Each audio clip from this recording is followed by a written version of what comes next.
This is the Great American Seafood Cook-Off. Seafood chefs from states all over America representing, they're nominated by their governor, they represent their states. They have to cook a seafood dish from seafood from their state. And most of them obviously are on the water. Some of them aren't. Oklahoma's here, and it's got to cook seafood from Oklahoma. We have got a great lineup. On behalf of Lieutenant Governor Jay Darden and the Louisiana Seafood Promotion and Marketing Board, we want to welcome you. We've got incredible chefs here today. We hope you will help us spread the word.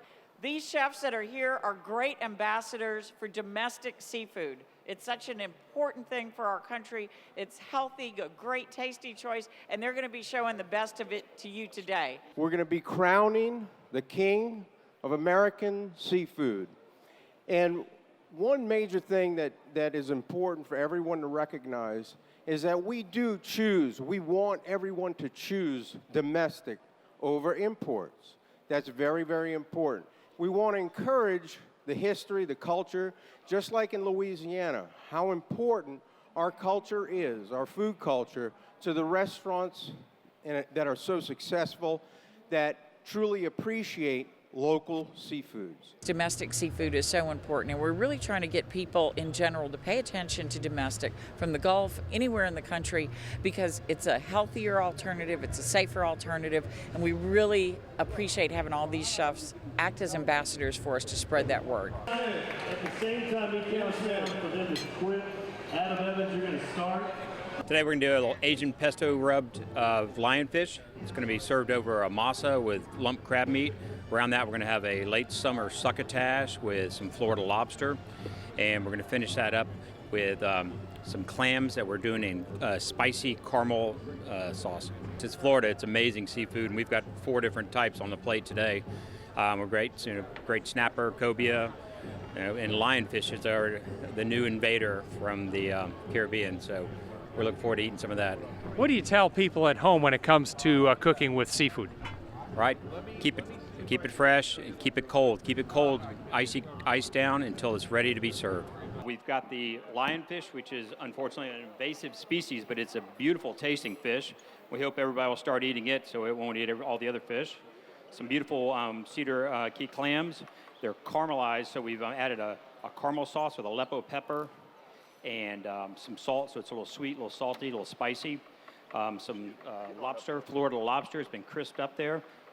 It's served with a Florida late summer succotash, and then a fresh masa with crab meat and mascarpone.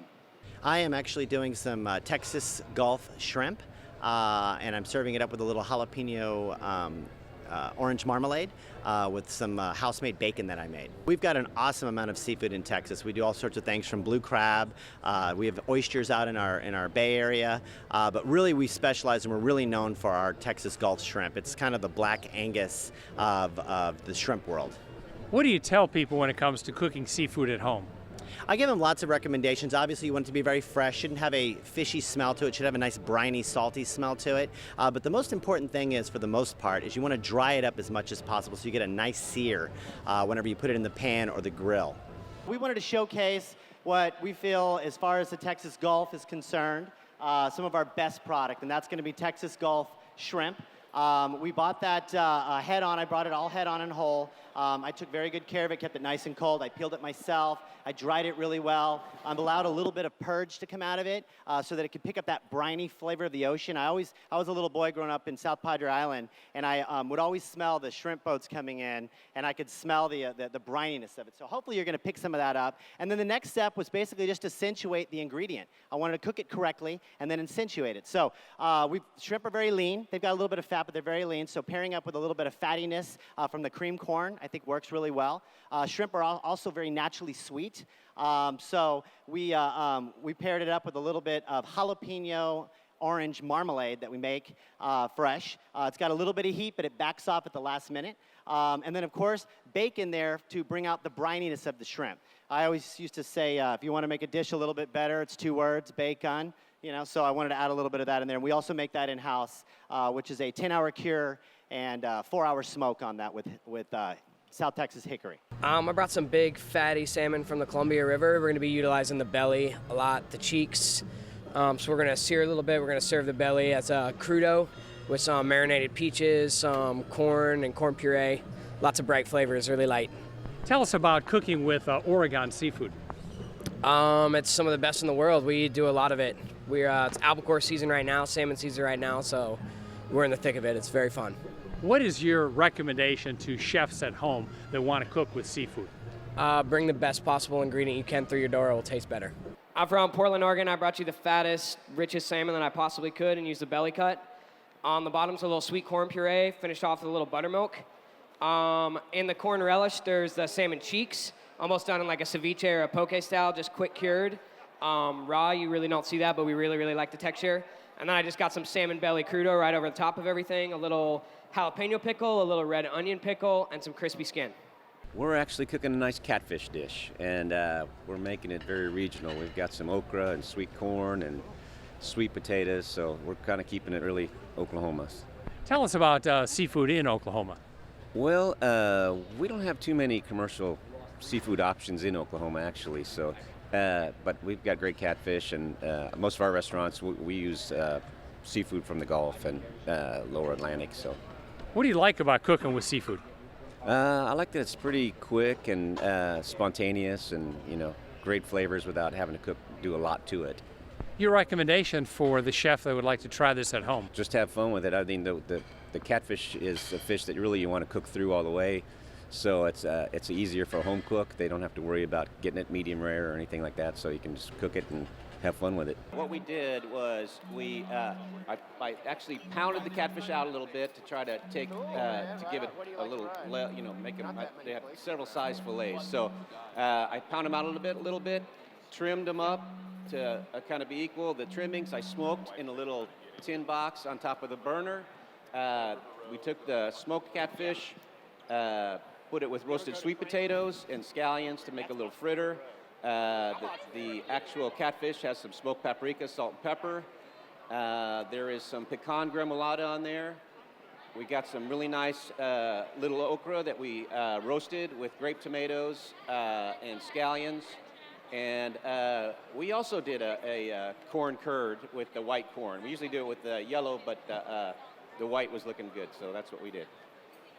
I have a beautiful headshot grouper. It's a black grouper, about 10 pounds, so we're going to utilize the cheeks and the grouper. We're going to poach the cheeks and roast and braise the grouper.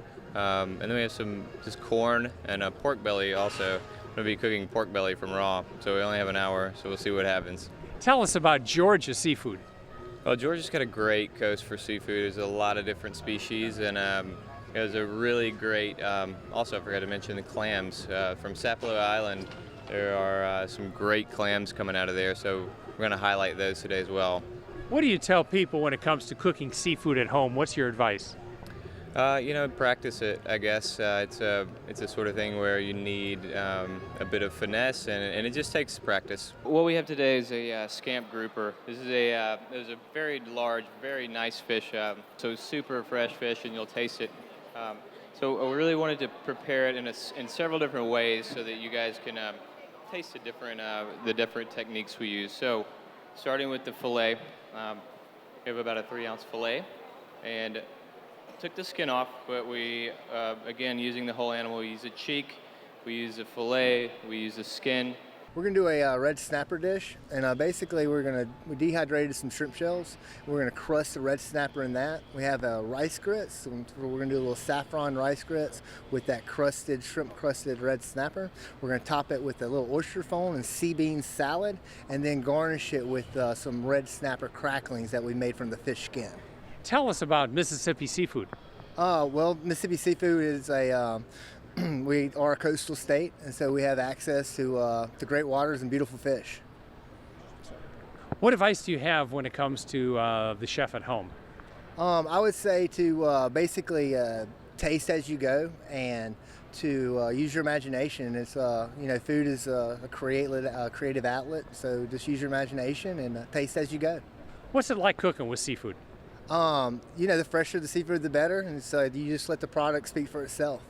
I'm Chef Ty Tim from Starkville, Mississippi, and so what I wanted to bring to you guys tonight, I kind of wanted to encapsulate the whole sea. So from bottom, from the oysters to the top through the seaweed, the vegetable, the sea bean. So I wanted to kind of introduce each ingredient with its own complexities and also simplicities. So you guys, bon appetito. Thank you very much. I hope you guys enjoy it.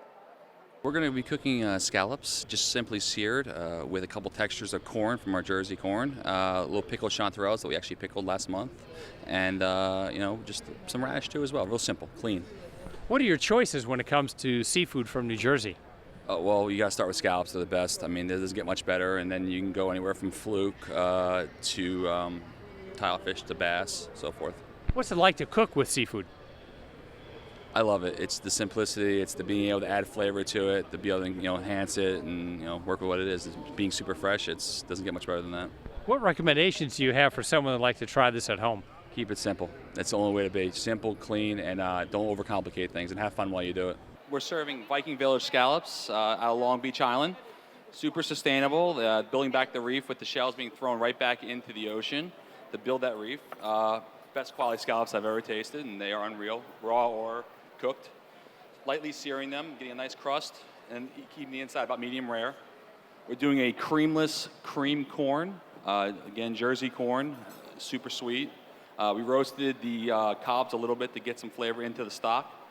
We brought back the flavor of making it creamy with just the starch of the water that got built from the stock.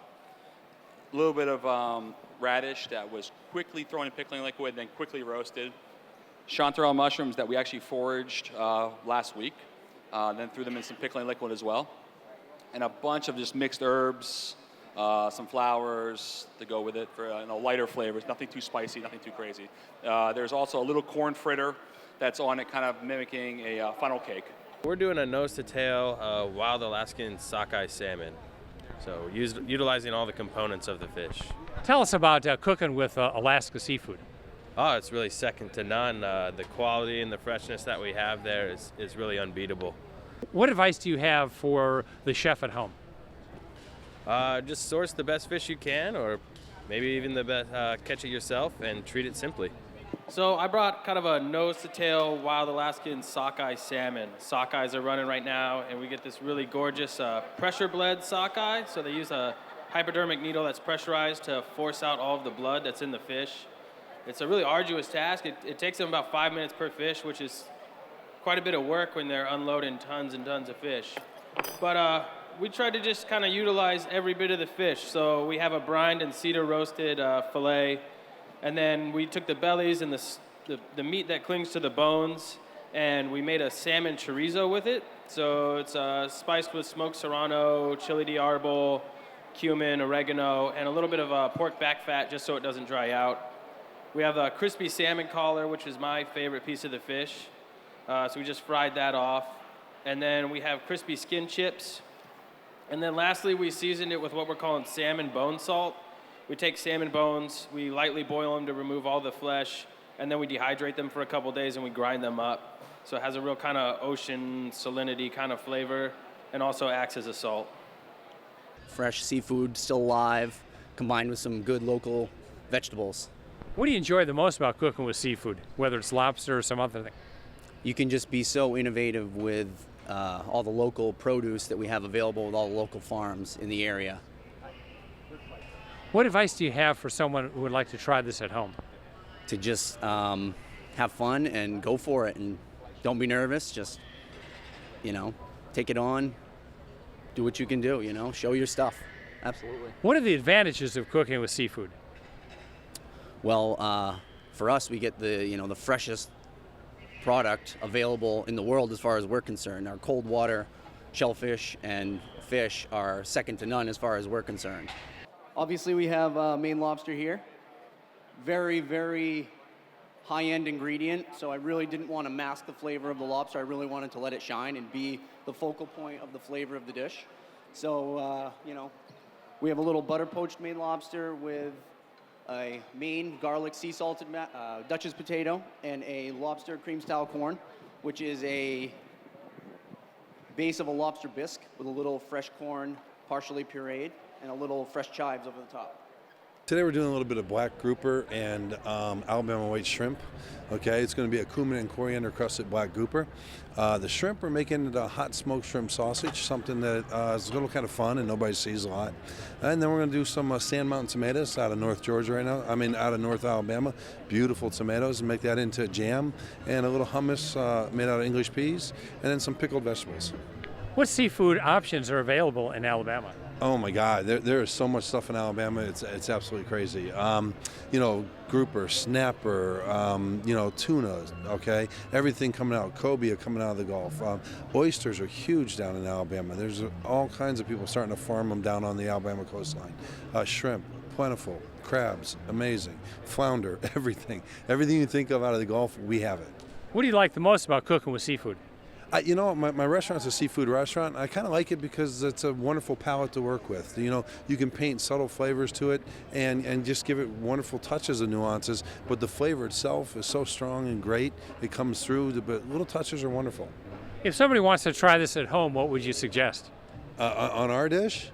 Go out and buy a really cool Alabama sausage, like Conecuh sausage, and use that instead of actually trying to make the shrimp sausage. Unless you're really aggressive and experimentative, that might be an easier way to go about it.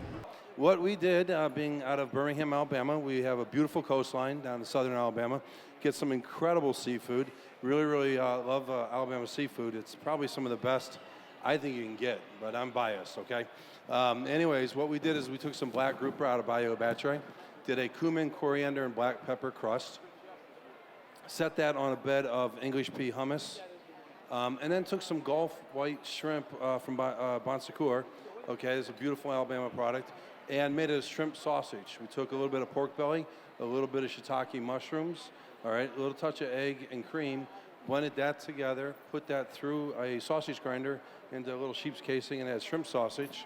And we took some Sand Mountain tomatoes, which are beautifully indigenous to northern Alabama, and made a jam out of those with a quick pickled radish, carrots, and a touch of ginger. We're going to do Louisiana seafood nachos, a little spin on what I won the King of Louisiana seafood with. What's going to be the ingredients? We're using fresh sheephead, fresh jumbo white shrimp from Louisiana, and fresh jumbo lump crab meat caught out of Lake Pontchartrain yesterday. What's it like to cook with Louisiana seafood? It's the most incredible seafood in the world. I mean, right out of our backyard. It's fresh, it's local, it's everything you ever wanted. What do you tell people when it comes to preparing seafood at home? Simple is better. The fewer ingredients you can put on your seafood, let that shine through. A little salt, a little pepper, maybe a few spices, but the more you dress it up, the more you cover the wonderful flavors that we have. Ladies and gentlemen, thank you so much for being here today. Welcome to New Orleans. I've always believed that New Orleans is not a city in the United States. It's actually the northernmost city of the Caribbean. So we're going to start you off with a little something here. We are one of the only cities in the country to have our own official cocktail called the Sazerac. What I've done here is we started with a little tequila-based Sazerac with a little mezcal and some whiskey barrel bitters, just to get your palate woken up as we take a little trip through the Caribbean. Today what I did for you are Louisiana seafood nachos. At the sandwich, we eat with our hands. Everything's on bread, so we like to carry that forward into our dishes. This dish is basically meant to be eaten with your hands.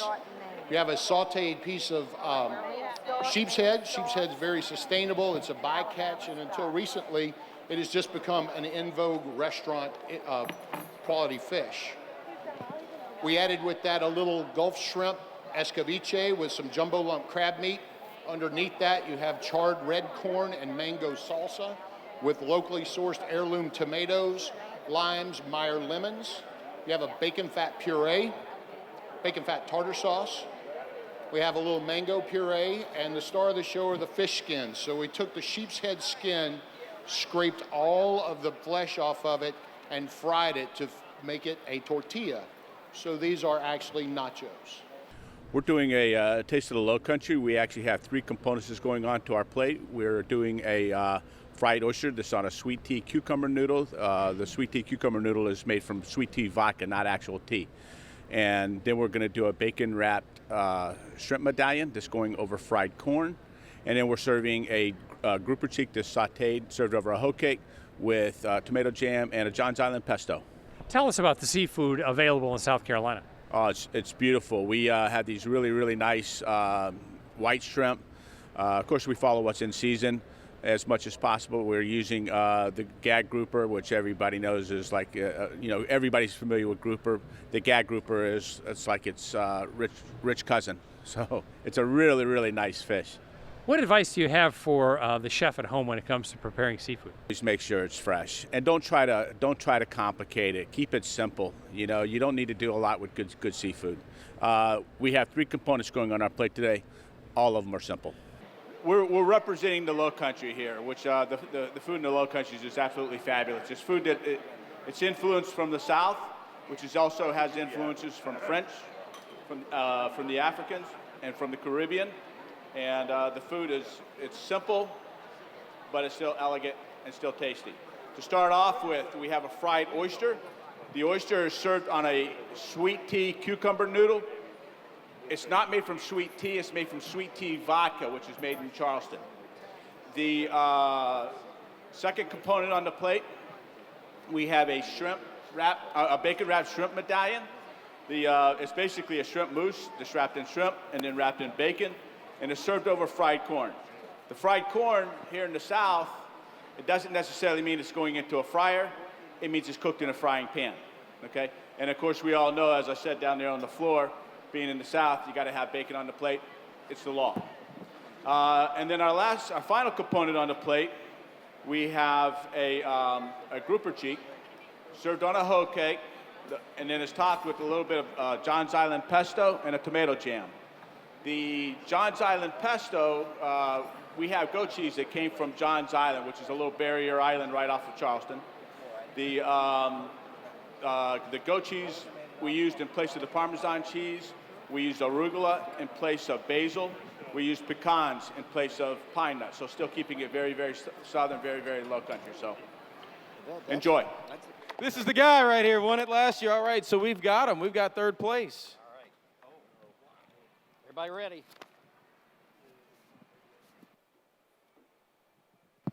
There you go. 3rd place from Louisiana, Michael Brewer. Chef Michael Brewer from the Sandwich.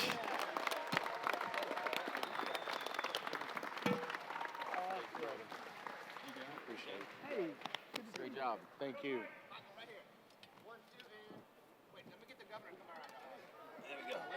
I like the way that sounds. I'm gonna get the governor out. All right, 2nd place. Everybody ready for 2nd place? All right, I'm gonna let you do. I'll do one more, and you do the winner. All right, 2nd place from Georgia, Adam Evans. Chef Adam Evans.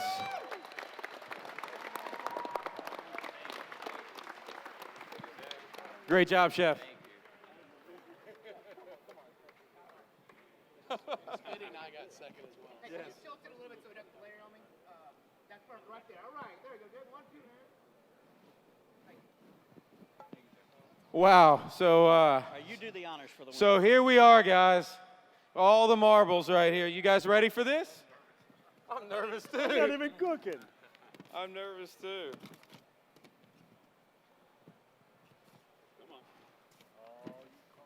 From the state of Alaska, Chef Beau Schuler. There you go. All right, you got to take a knee, Chef.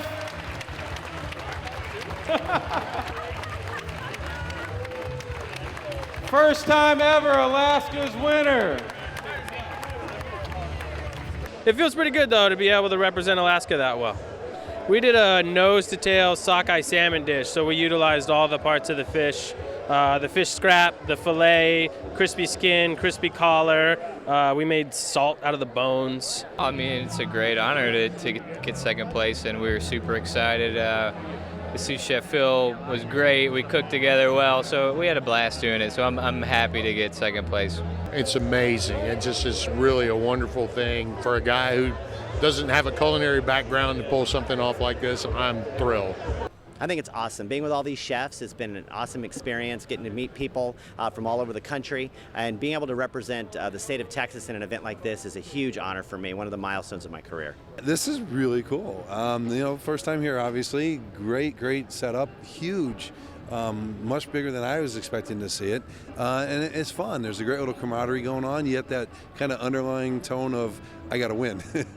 I think it's amazing, very large scale operation compared to what we're used to up in Maine, but I think it's very organized and they're doing a very good job.